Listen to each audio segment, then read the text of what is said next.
let me start sharing my screen. And yep. So today we have our second webinar with Leadfeeder. Last time we had our webinar with them regarding like how to use intent data for your cold outreach. And today we will talk about like 10 creative sales outreach strategies to book more meetings. So we will share our best practices and hopefully this will help you book more meetings as well. So today we will have me. My name is Willem and I'm a zero leader here at Reply. I'm working at Reply for like 4 years now. And we also have Thies from Leadfeeder. Thies, putting my back to you. So thank you. Yeah, thanks for that, William. Yeah, so I'm Thies. I'm a business development manager for Leadfeeder. Basically, pretty on par with account executive, I would say. Been in sales for quite some years, but I've been at Leadfeeder for 2 to 3 years now. I've been kind of going through the ranks and kind of seen as a senior now into the sales team, but feels like I just joined. It's a lot of fun. Oh, cool! Yeah, time flies. All right. So what we'll cover today and a few housekeeping things. Today we'll be talking about, as mentioned before, 10 creative outreach strategies, 5 from Thies, 5 from me, and we will try to explain why actually they work. We will also share tools you need for each of these strategies, for each of them. We will also explain workflows, playbooks, on how to adopt these strategies and share our best templates, our best practices, so you can kind of copy, paste, customize, and then get started as soon as possible. Maybe even today after the webinar. So, all right, let's get started. And Thies, you will get started with your 5 strategies. Indeed. Let me share the screen so I can kind of control. Yep. Awesome. Here we go. You can see my screen? Sure. Yep. Awesome. So happy to kick this off with the first one. LinkedIn keywords. You can call them keywords. You can call them hashtags. Whatever you kind of want. You'll see that I'm quite fond of LinkedIn. It's a great platform in my opinion. It's almost only for free. You can use it for many things, but let's focus on the first one, and that's going to be LinkedIn keywords. What I've found, especially like I'm not a sales leader just yet, let's say, that kind of making your own posts can sometimes be very hard to get engagement on, and everyone is searching for engagement. So try to give them that. Search for a keyword that's very close to what your product is or what you are kind of solving within the space, and engage on different posts that people are doing so. So a good example here is, for example, I search on ABM, because with Leadfeeder we're getting more and more into kind of the ABM's atmosphere and kind of strategies as well. And I'll just engage with the post that someone made. It could be someone with lots of followers, someone with almost no followers. And I prefer to kind of do it with kind of the smaller ones, I would say, because there's much more chance that you'll get noticed and kind of have a real conversation. Engaging in posts is not just, oh, this is great or something like that. Try to really add value into the conversation. What I then do is try to kind of follow up with a connection request and kind of go from there. Here, a quick example, for example, if we would take that example from ABM, where we could go and say, okay, loved your posts, kind of trying to kind of, first of all, be personal with your invitation. But on top of that, what I always try to kind of do or leverage is maybe asking them some kind of question where there's lots of discussion around. For example, within the ABM's, like ABM, by the way, is account-based marketing. So within that kind of strategy, there's been some discussion of should account-based marketing ever get to scale, and it's kind of everyone has an opinion on that. So I try to kind of pull them in with kind of a quick question, and hopefully with that they'll accept my connection at the minimum, or even just answer that right away, because we've already kind of been talking a bit. Nonetheless, I never assume that I'll get an acceptation and or a reply. So I'll always make sure that we have proper follow-ups in place, such as, for example, within 48 to 2 hours, you can kind of follow up and maybe go a little bit more, go in with something that's kind of more of your brand and start trying to kind of get your name out there. And with your name, I mean more so your branding and stuff like that. For example, sending in a specific blog post about ABM that's made on our website. That's been working quite well for me to kind of just engage with conversations and get us started through that. Can everyone see the slides? Because there's some kind of Nope, you're still freezed on number 4. you can't see the LinkedIn keywords and kind of the note.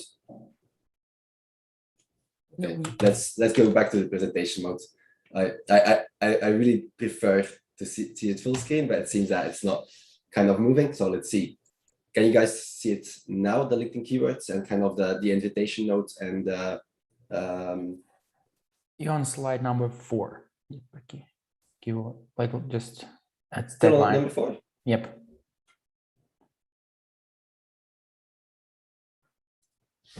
This is better. Yep. Here we go. Okay. Perfect. Sorry for that, folks. Let's recap a bit what I was saying. Well, first of all, thanks for kind of noticing that I'm kind of going through slides and not really changing. So what I was kind of saying is kind of just to recap is to search for the relevant keywords. LinkedIn is a great platform for that, the hashtags, and kind of going into the different posts. Here, for example, you can see that someone kind of made a post about ABM, and then we can go into that specific post, kind of see what's happening, engage with that. And a good example of a possible engagement would be kind of going into the LinkedIn keywords and kind of then sending an invitation and a follow-up email here. Some key points, and what I would say is try to make it personalized, like I said, maybe ask a question, and then go into more so giving value, but through your brand, so that they start recognizing you and your company as an authority in the space. And as a last sentence you see there, what do you think of it? Interested in chatting more. And that specific interested in chatting more is something really kind of a fun thing to hone into. I think I've even learned it from William first to kind of really start using the word interested. Then like within the same month, I came along a blog post. I think it was from Gong that did like a full research on conversions, and asking for interests had double the conversions versus kind of just trying to push for a call or something else. William, I know you have strong opinions on that as well. I don't know. Can you maybe recap for the people what kind of experience you had? Yes, I agree. I do love these soft CTAs. Usually, I just we actually A/B test things like this, and typically soft CTAs generates more positive responses and meetings booked. That's for sure. Yeah, love this approach. Nice. I'm going to try another time the present mode because I think it's much better visually. I think it's going good now, but let's see. So I'll give you a few more seconds to kind of double check what I was writing here in the template. To be honest, the template is not anything spectacular. It's kind of just honing in on what we see within the conversation happening and making it personalized based on what's happening within that conversation on LinkedIn. If you see that they accept your request, they start learning, reading your emails, going to the website or something like of the source, then of course it's a good time to kind of double down and go to a full multi-channel cadence, I would say. Always try to kind of be soft on the first outreaches if you're coming from social though. I've learned that from Deepak, from my manager, like social selling is all about not selling on the platform itself, but trying to pull away from the social platform and kind of trying to sell more to other means. Second one. So the second option I would like to kind of jump into is social forums. You could say that LinkedIn is a social forum, but I want to kind of go a bit broader. And Quora, I would say, is one of the best examples. Reddit could be a good one as well, but Reddit is a very specific community, and you need to be kind of a little bit more thoughtful about your approach there, because they really dislike salespeople in general, I would say. Quora, however, I found that there's lots of people looking for people to help them, and as a salesperson, or as a marketing person, or however you see yourself, we're there to help people solve their problems, their needs. So go to Quora. You have a lot of different kind of segments within that, and within those segments, you can find the specific areas that you think you can kind of add the most value. For me, for example, that could be B2B lead generation, as we at Leadfeeder are a B2B lead generation platform, and kind of just go into the different questions they have. Again, adding value there. And then what I like to do is pull them away from that form, try to kind of go multi-channel as fast as possible, so we're not stuck within a form that's really hard to convert. So I'll probably follow up with them on LinkedIn, because that's kind of a really light touch. If the platform allows it, you can always DM them, direct message them as well. And then again, try to keep them engaged with content that you have branded and that could be of interest of them as well. If they react well to that, and you see there's interest from that point, then again, we can go into the more sales heavy approach. And with sales heavy, I mean pushing for a demo, for a call, for a trial, whatever your call to action normally is. I only try to push that specific call to action after I've soft touched them, like William was saying. That's something that I really prefer. The third one, and that's something that I, of course, can talk to you guys about like quite a long time. Website visitor tracking, for the people that don't know it, Leadfeeder is a website visitor tracking software. But basically what do we do is we do IP identification. So someone comes to the website and we can identify, even if they don't leave any details, which company is behind that. And that's, of course, quite interesting, because, well, within sales, timing is quite important. And timing is quite important because if there's no problem, if there's no need, it's always going to be almost an impossible sell. And that's kind of a gap that we're trying to close with website visitor software, and trying to see, okay, which companies are engaging with our website already. Could be a specific blog post, could be even your pricing page or your landing pages, which is, of course, even better, I would say, and going from there. Depending on which kind of pages you see them kind of engaging with, your approach will differ a lot. I always kind of say, okay, match the intensity to what they are doing. If they're just browsing blog posts, well, they're probably just trying to educate them on several topics. So then I try to help with that education. If they're more so going to the pricing page or maybe your help center, well, then they're in research mode of that specific product. Well, then I'll help with that research and kind of go from there. A quick example would be if they have gone to your blog post, portion of your website, you see them engage with a specific piece of content. Try to find relevant content. It can even be from other kind of companies. I've seen that sometimes that even creates more trust, because you're not only linking things from your own. So I try to combine sometimes 2 different resources or 3 different resources as well, especially when I see there's engagement, and go from there. So through that, we can kind of go into that. Of course, with website visitors, you need to kind of do a little bit of your research yourself. We only know which company it is, so you need to search decision-making units and stuff like that. But to be honest, you know who you want to talk to within a company. You know who the decision-making units are. So focus on those. Focus on the people that are going to kind of help you get that conversation to the right direction. And you'll be well on your way to have really good conversations, and hopefully that will end up with some good deals.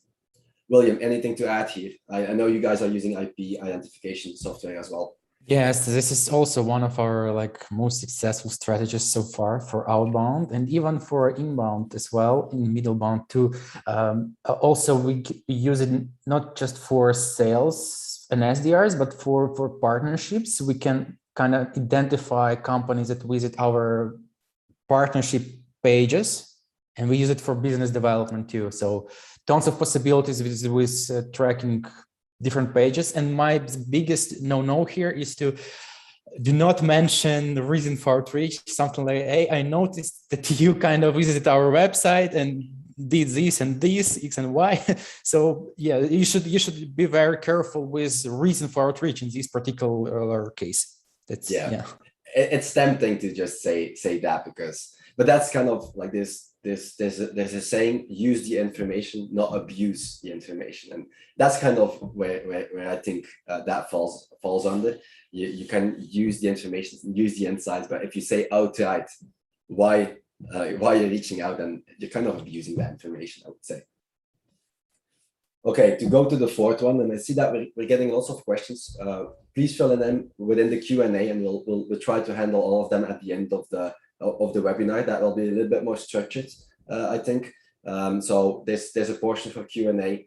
Please add them there, and then we'll do our best to kind of really add in the end of the webinar to answer them all and get some answers for you guys. Okay.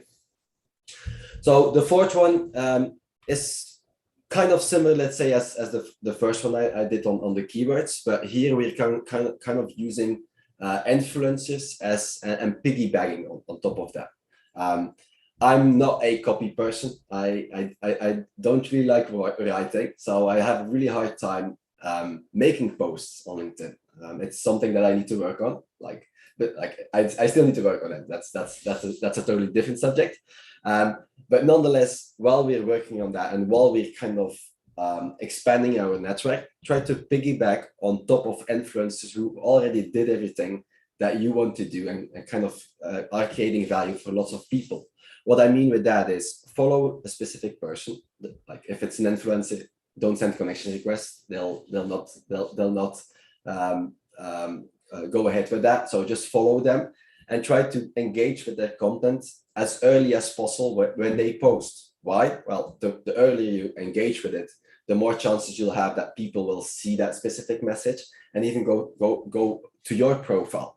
Again, don't engage with, oh, this is a gay post. Try to add your own flavor on it. Try to go into kind of the specific questions that they're asking or kind of the points they are making and go from there. Once you're doing that, try to keep engaging with other people who are engaging with the post as well, because those are the people that we're going to target. Those are the ones that, first of all, that we know are active on LinkedIn. So it will be really easy to do our first touches as well.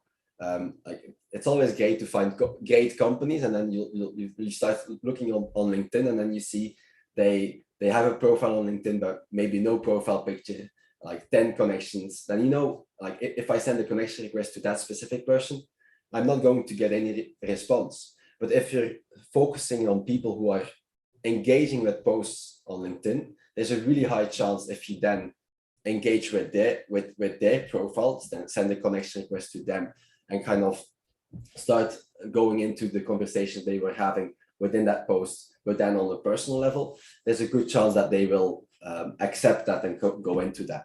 Once they accept that request, again, we can go into the multi-channel kind of outreach. What I mean with that is try to kind of combine email, social, calling sometimes even, to kind of really push our narrative.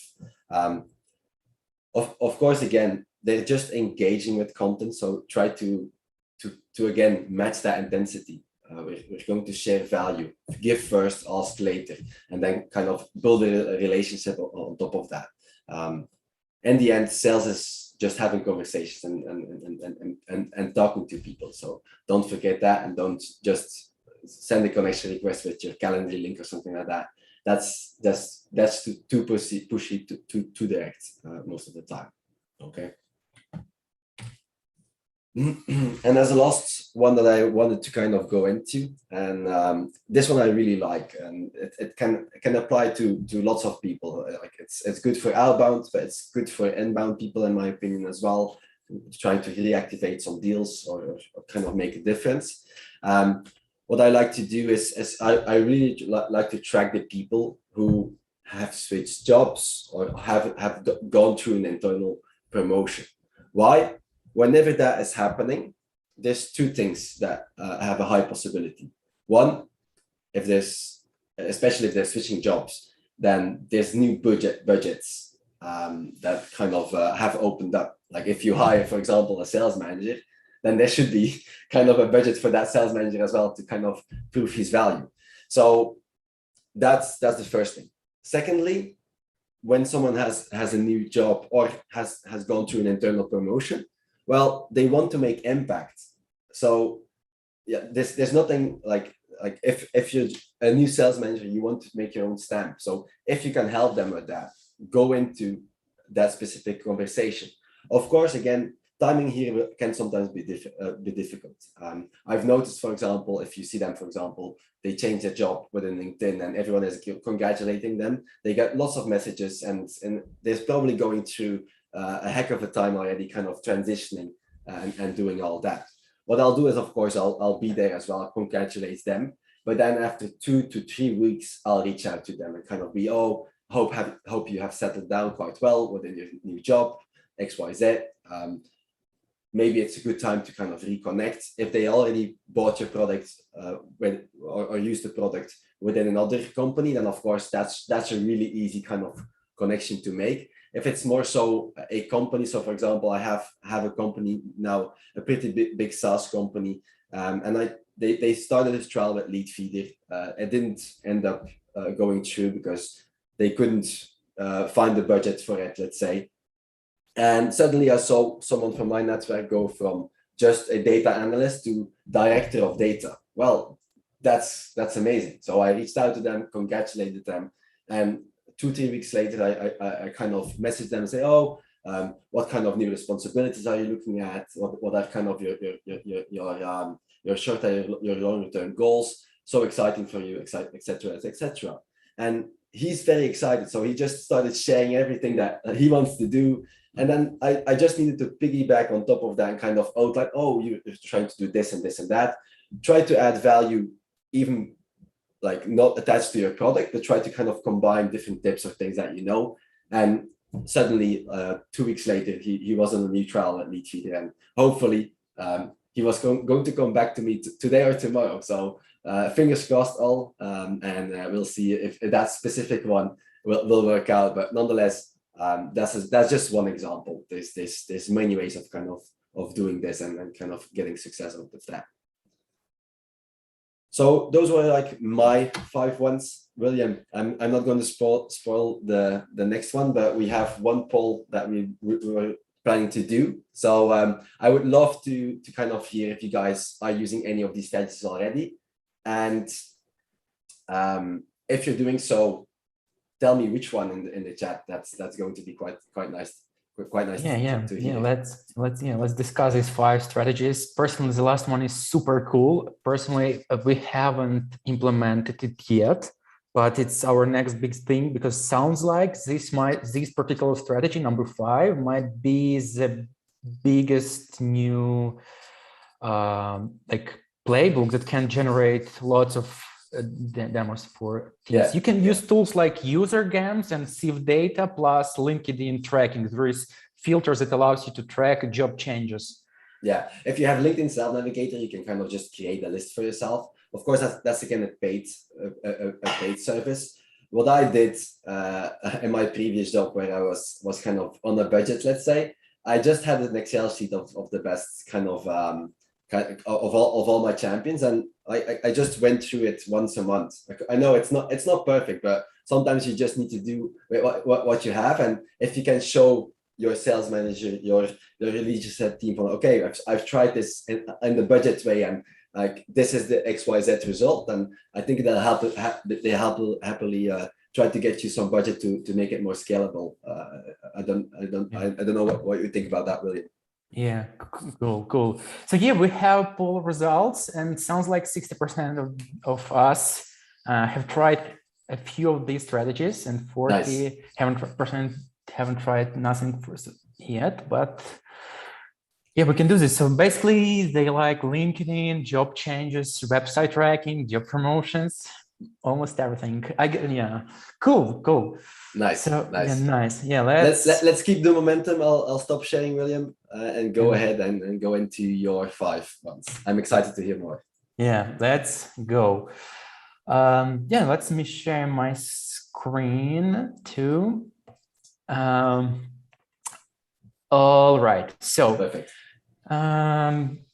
Let's get started. So strategy number 6 is technographic intent. As for me, this one is quite easy to implement right now because there are tons of tools that allow you kind of track specific technologies you need and like build a list of accounts, targeted accounts for your cold outreach. So how we usually use it?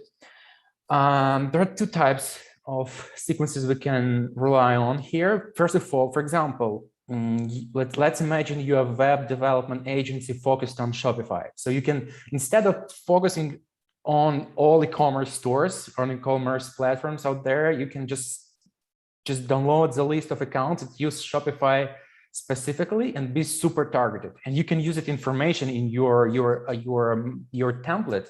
So that's how you can be relevant at scale. Or for example, your software development agency focused on Java development. So instead of focusing on broad number of accounts, you can just find out which accounts kind of use Java as their programming language. So there is no guessing, and you can be kind of personalized and use that as your value proposition, basically. So to use these, there are tons of extensions. My favorite ones are What Runs and Wapalizer. You can open their website, open that extension, and see what technologies they use. Another example here is our use case. Basically, we can get in touch with companies that use specific technologies we Reply as a platform integrates with. For example, Reply has integrations with HubSpot, Salesforce, Close, Pipedrive. So we can actually find out what companies use HubSpot as their CRM and get in touch with them. So instead of having just ICP-based list, we will add a new lawyer, Technographic's intent, to our ICP, and that's how we can be relevant and scalable. And we basically say something like this: hey, I did some research on your company's website and noticed that you use Salesforce as your CRM, as a part of your tech stack. So basically, want to chat more about how we can help you integrate both systems and get better results, stuff like this.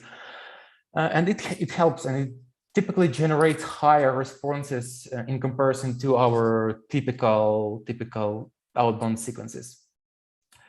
So here you can use, as I mentioned, What Runs, Wapalizer, BuildWiz, ZoomInfo, SimilarTech, UpLead, a bunch of other tools that can help you build a list of accounts with specific technologies.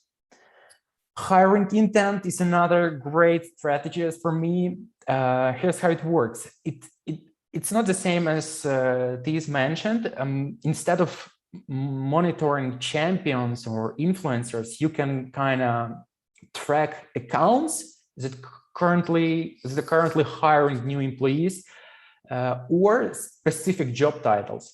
So in our case, we want to get in touch with companies that currently are hiring SDRs and NAEs. So our SDRs can monitor different job boards and see when there are some new job openings. For example, we can go to jobs, then find out accounts that currently are hiring sales development representatives. And then we go to LinkedIn Sales Navigator. Then we kind of add decision makers, let's say a piece of sales, SDR leaders, and then we can add as many companies as we want. For example, GitLab, then we can add a few more, for example. let's say, what else? Adobe, right? We can add company name here, and we will have a list of decision makers, and we can use that information as a reason for our outreach. So we will say something like, so that's how we track these job openings, the job posts on Glassdoor and LinkedIn. And then we will say something like, hey, I'm reaching out to you because I've been viewing Adobe's LinkedIn profile, and I noticed that you're hiring and we have a custom variable job openings title, and we add something custom here for every single account in our list. Like for Adobe, we'll say, notice you're hiring 5 new SDR. For GitLab, we might say, I noticed that you're hiring like dozens of SDRs right now. And like it could be something customized and personalized. So it sounds like it's a good chance for us to chat about your sales development priorities, stuff like this. And it works better than a regular outbound sequence, that's for sure. For this particular playbook, you definitely need a few job boards like LinkedIn, Indeed, Glassdoor, Angelis for SaaS companies, computer software companies, ZoomInfo for tracking hiring signals too. So yeah, and then you can just have, again, you can have a list of accounts that are more likely to engage with you because they are growing, they are in the growth mode. So there is a chance they need your tool. For example, if you're a sales, I don't know, if you're again, web development agency, and you see that they are extensively hiring software engineers. So it's a great chance for you to offer your services because there is a chance they still need lots of product development, software development, stuff like this. So it's quite relevant for them, might be quite relevant for them right now. Personalized images. I love talking about this topic because we started using personalized images almost 4 years ago, and we still rely on this strategy. And basically, you can implement personalized images for any strategies playbooks we mentioned before. You can basically incorporate it. Here's how it works. We use bunch of tools to generate personalized images for every single prospect in our list. So we add like their company logo, their logo primary color as a background. We add company name. We can add their avatars, their job title sometimes. And as a result, when we send our emails, we just inject this personalized image into our cold email template. And it helps us generate higher reply rates. Why? Probably because we love visuals, and we can quickly scan the whole image and the whole picture and actually realize like the value proposition faster than reading 100 words. And yeah, so in this case, we try to keep our cold emails as short as possible while inject this personalized image. And typically it helps us generate approximately, like I would say 60–70% more positive responses, like in comparison to just a regular cold outreach sequence with no image. For this particular playbook, you can use tools like HighPrice. This is my favorite one. You can use NextWave. You can use Bannerbeer. They have APIs, so you can kind of use different variables like first name, logo, website, company name, job title as variables, and then simply add to your sales engagement platform as a part of sequence. Outbound referral sequence. This one I have shared recently on my LinkedIn page. Here's how it works. Our SDRs can get in touch with entry-level employees from a list of targeted accounts, and there will be we will have like thousands of potential leads in this sequence, because it's easier to find their emails, it's easier to get a response.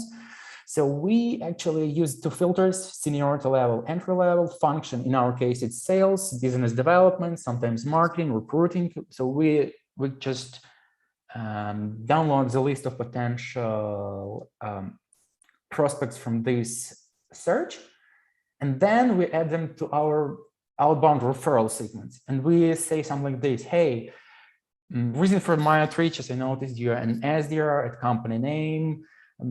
Are you responsible for it? And we have something like customized here for every job title. Like if you're an SDR, we'll say sales outreach, prospecting, booking demos. If it is an AE, we will say closing deals, like upsells.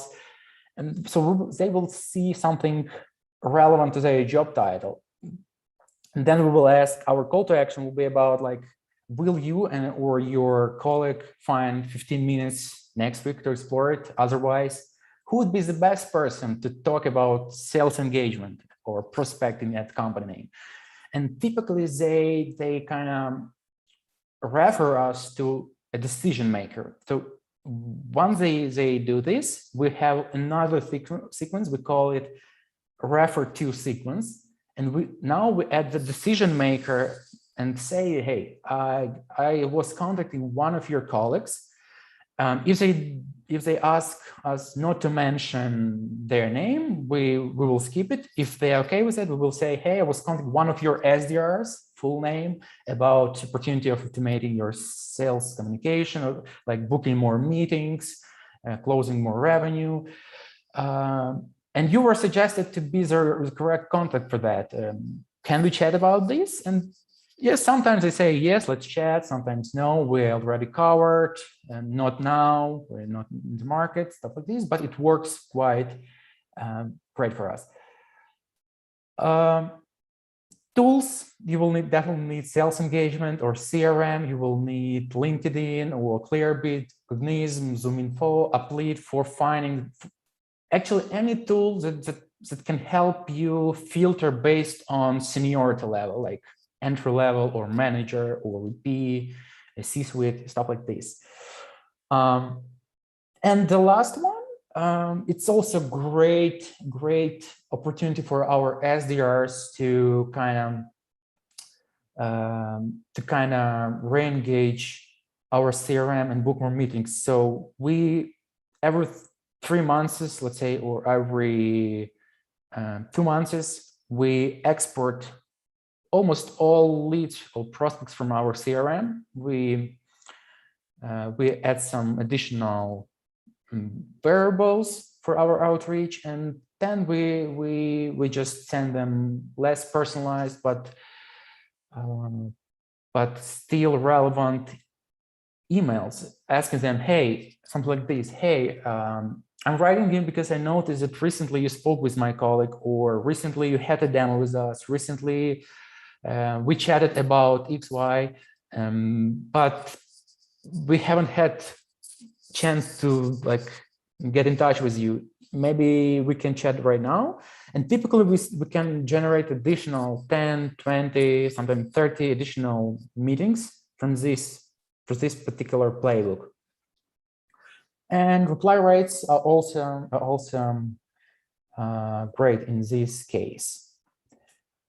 Yeah, I would say this is all my 5 strategies for now. So I'm curious to know your thoughts on these days. What strategies do you like, dislike? I like all of them. There's a few that I've used before as well. I would say kind of the hiring intent. I like to link that as well together with, for example, funding rounds. That goes hand in hand. It's kind of the same signal. So like if people are hiring a lot, sometimes that means that they have gotten some kind of investment round going up as well. That all kind of points to the same kind of buyer intention, kind of having budget. I think that's really nice.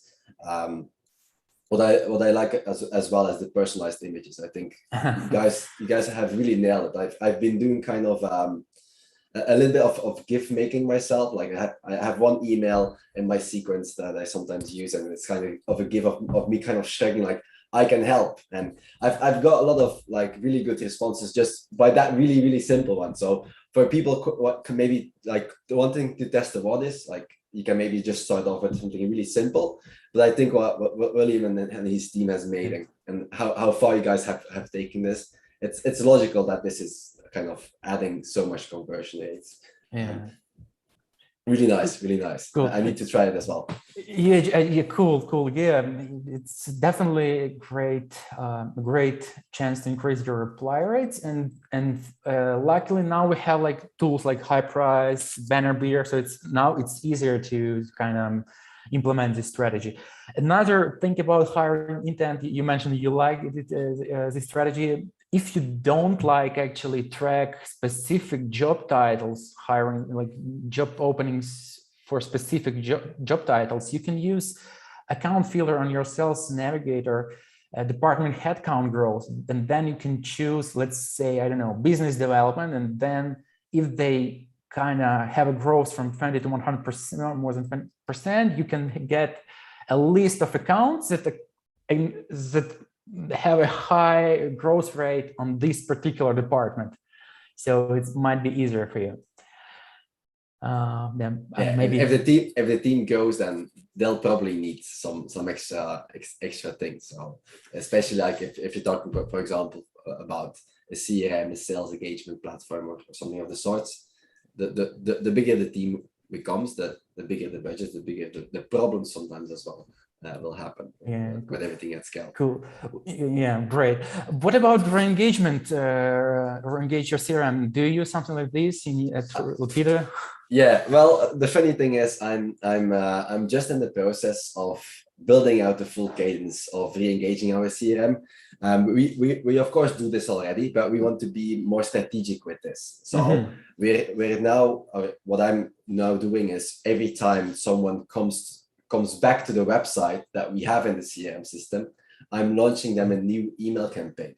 So this is kind of it's kind of the same what you do. Like you can do it every 3 months, every 6 months. But what I now like to do is not only do every 3 or 6 months, but try to do it when they show you that there's kind of maybe a better time now. So it's basically re-engaging your CRM together with maybe any of the signals that we kind of noticed within the few strategies that we gone. If you're, for example, your accounts, if they suddenly start hiring a lot more, well, probably a good time to re-engage with them.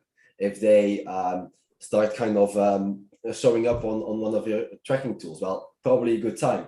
If you see that one of your accounts installed a new tool, well, then probably there's maybe indeed again budgets that kind of opened up for tools, and kind of they're looking at kind of changes. So those are all things that we can of course kind of use. And re-engaging your CRM, kind of constantly using it as much as possible is very logical. If you already put in the time and the effort and kind of done all the research work, which sometimes takes a lot of time. So it's something that everyone needs to do, in my opinion.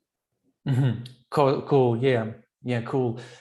So you would suggest to be more strategic with the approach. Agree. Yeah, again, that's something to especially if you have a pretty big database. Like it's all depending. Like we have the luxury, let's say, to have a quite big database, because our lifetime value of a client is maybe a little bit less than, for example, other kind of industries. So I think it's depending on that as well. Like if you have a very fast moving industry product that's not maybe of a huge value, I think that we need to be more strategic. If you of course sell more so to very big enterprises and you only have 200 accounts to sell to, well, then you'll probably need to do it every 2 months anyway, like even if they are not engaging. So it of course needs to be adjusted to kind of your industry and your feeling, but there's a lot of to unpack there. Yeah, great, gotcha. Okay, so we had our second poll. We will ask you about, have you tried any of these strategies before? And in this particular case, we have like 50-50, almost 50-50. What strategies have you tried? Let's see in the chat. What strategies have you tried? Yeah, the ones that you tried maybe, and the ones that you're most looking forward to maybe retry or trying for the first time. So that could be really great as well. So if you're happy to share, do so in the chat. That would be lovely. Sorry, good hiring post. Hiring post. Yeah. Nice. Cool. Try referral one. All right. Cool. Yeah, it's been outlined quite well by you, William, the referral one. So they literally have a step-by-step system. So that's really good. Hiring post. Yeah, for hiring, I do also have a playbook for hiring. Yeah, so it's G2 track for intent on competitors. Yeah, great example. It's all about dark funnel prospecting. All right. Okay, then let's move on. Let's move to the next part of our conversation, and I will. You can go to the next slide. It's okay. Yeah. Oh, okay. Let's do this. Okay. Yep. Nice.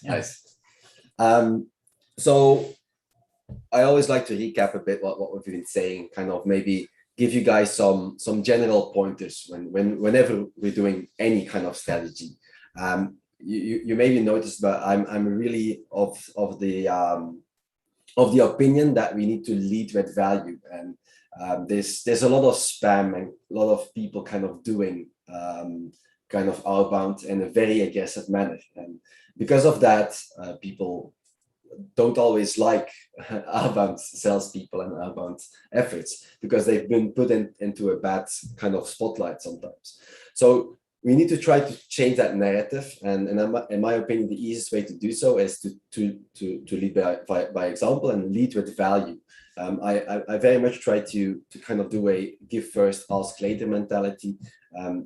If I see anything happening there, try to add something that helps within their day, try to start conversations, try to kind of not just push your product, because like there's going to be a very low percentage that's going to be very receptive of that from the get-go. Well, if you first brand to them and then try to sell to them, even if then the second part doesn't work, the selling part, you still have branded to them. So then you'll have that in your back pocket maybe for later on as well. So then you've made a good impression, they know your brand, and then when it becomes a good time, they'll maybe reach out to you instead of you always needing to reach out to them. And I think including a why is something that's helpful as well. If you think back to kind of, for example, let's say your parents saying that you need to do X, Y, Z, and they just say why, like a lot of kids just like why do I need to do that? Like it's very human to want to know the why. So why are you reaching out to me? Try to make it clear for them why you are picking them, and that's a part of personalization, I think, because personalization is not just adding their name or their company name. That's a really small part of the personalization. I think if you add a why you're reaching out to them, that kind of lets them kind of accept, okay, that's why I'm being targeted. Does that make sense? Am I basically a good profile for them, yes or no? We already went to the ask for interest and a part, but to recap, there's a lot of proof that asking for interest, having more so a soft kind of call to action, is converting better than doing a hard conversion. Of course, I'll probably in a sales cadence, let's say 1/3 will be creating value, 1/3 will be kind of soft touches and kind of trying to just start conversations. And then the last third will be a little bit more direct and kind of trying to kind of making sure that we're not leaving anything on the table. So I'm not saying that you can never ask for a call, but I think there's a time and place for everything. And I like to kind of make a build up and try to kind of first brand to them, then try to do a soft call to action, and then end with more so direct questions, direct feedback that you're asking, because every person is different and everyone will answer, kind of react a little bit different. So try to kind of test it all, and that goes hand in hand with multi-channel.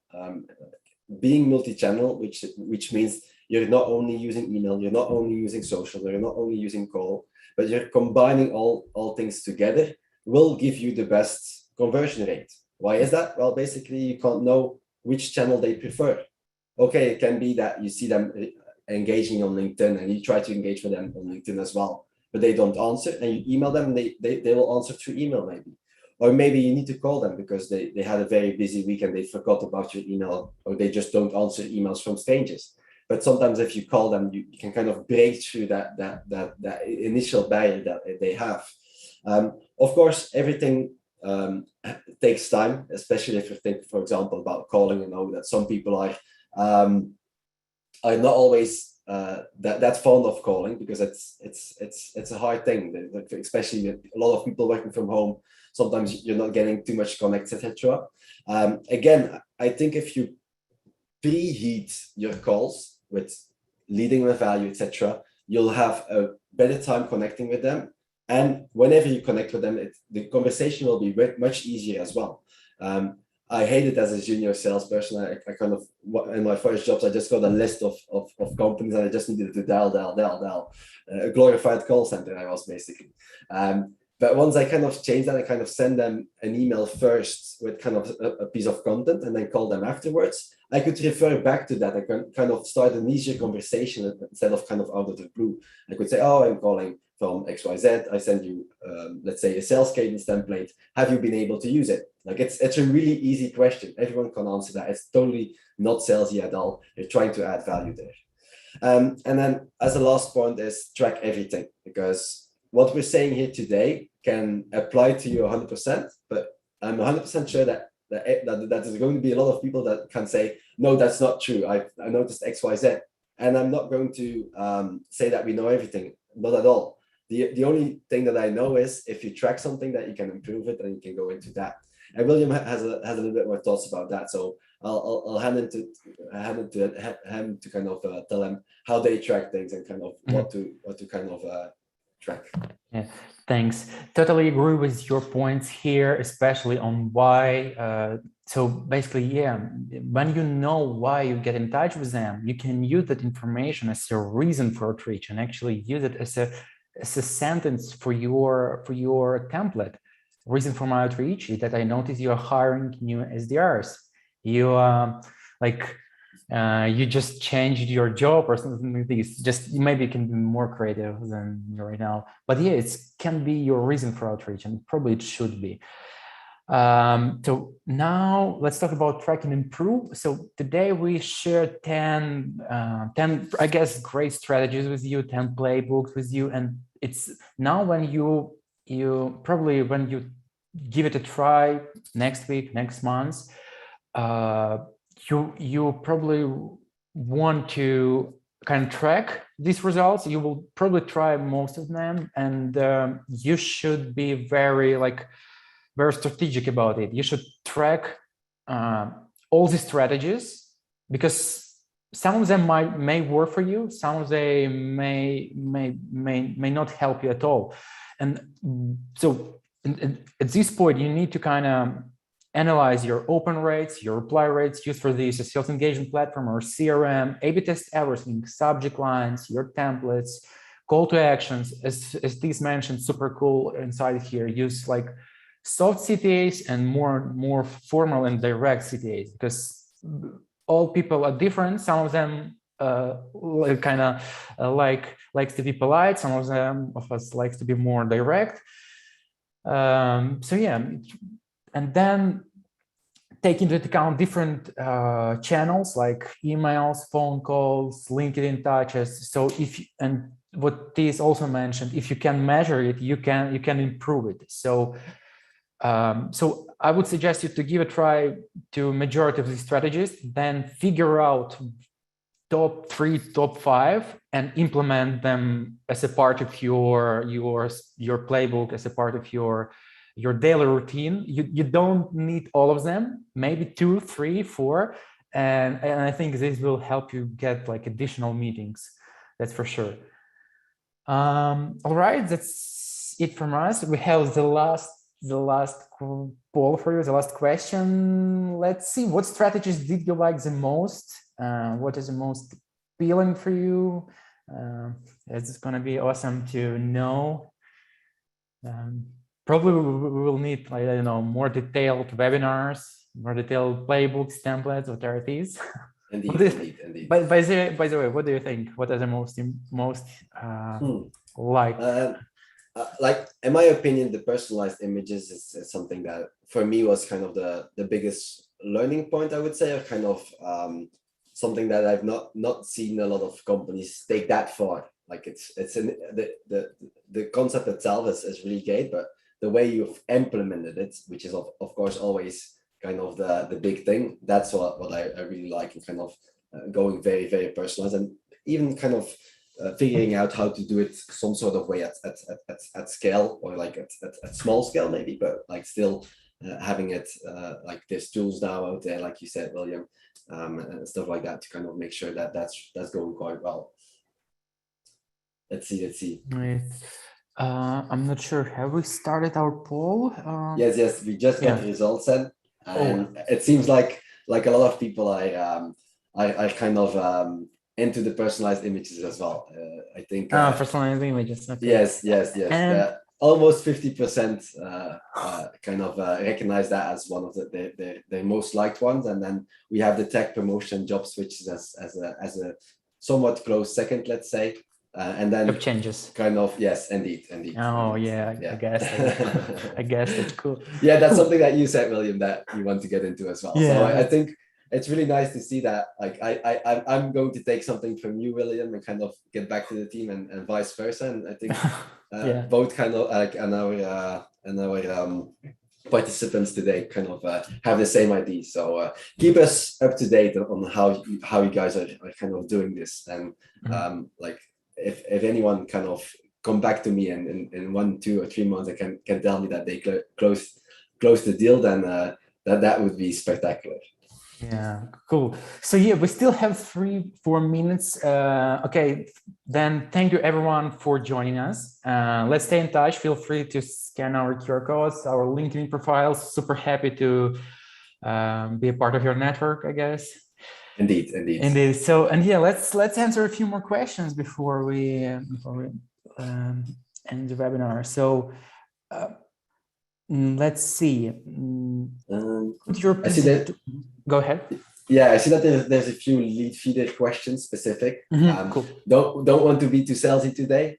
What I would say is, if you have specific questions about Leadfeeder, connect with me, and I'm more than happy to go very in depth into it. It's to recapitulate, Leadfeeder is kind of an IP identification tool. We kind of see which kind of companies come on the website, and we have many strategies attached to that, and kind of ways of working with that. So otherwise we'll kind of like lose all our time going into depth and do those ones. So reach out to me, and I'll be happy to kind of deep dive into that as well. Great. What do you suggest for industries where LinkedIn usage is low?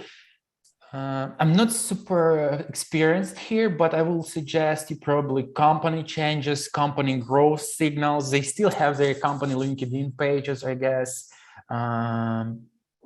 LinkedIn changes, they still hiring someone, right? They still have some keywords. What else?